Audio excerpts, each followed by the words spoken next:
2012's The Avengers is a tough billion-dollar box office act to follow, so it's no surprise that the sequel, Age of Ultron, comes out of the blocks all guns, hammers and superpowers blazing. This time around, the team are facing a problem of their own making, or more specifically, Iron Man's. Tony Stark has always been the smartest of asses, and this time he's finding it's coming back to bite him on the, well... I tried to create a suit of armor around the world, but I created something terrible. Artificial intelligence.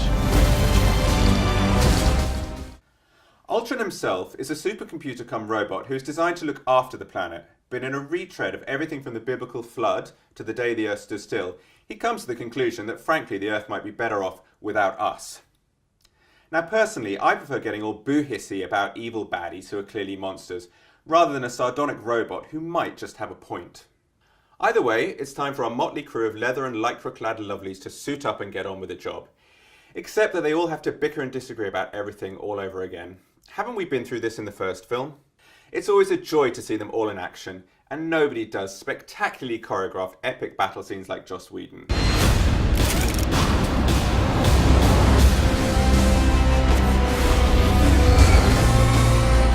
Here we all are,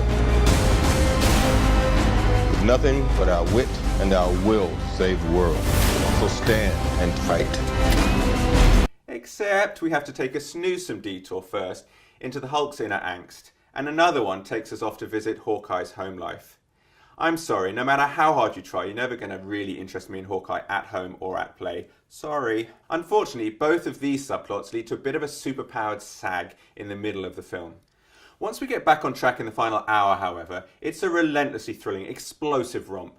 Some of the set pieces are truly jaw-dropping, with moments of painterly beauty splashed across the screen. We can tear them apart. From the inside.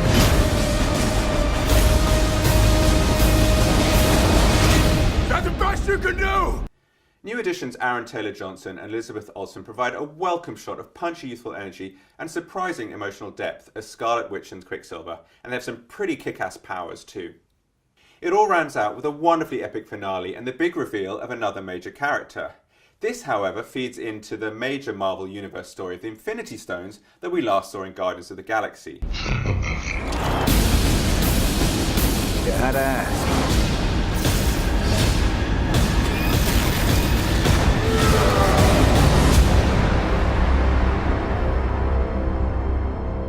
And herein lies the glory and the grind of this latest film. Throughout it all, there's a sneaking sensation of too much being crammed in. Too many nods to the other films in the franchises, too many secondary characters struggling for airtime in the last hour. It all finishes with a bang and a wallop, but it kind of crashes down to earth under the weight of so many expectations. It's still a hell of a fun ride, just not quite the flawless 5-star triumph of the first film. I give it a blockbusting 4 stars.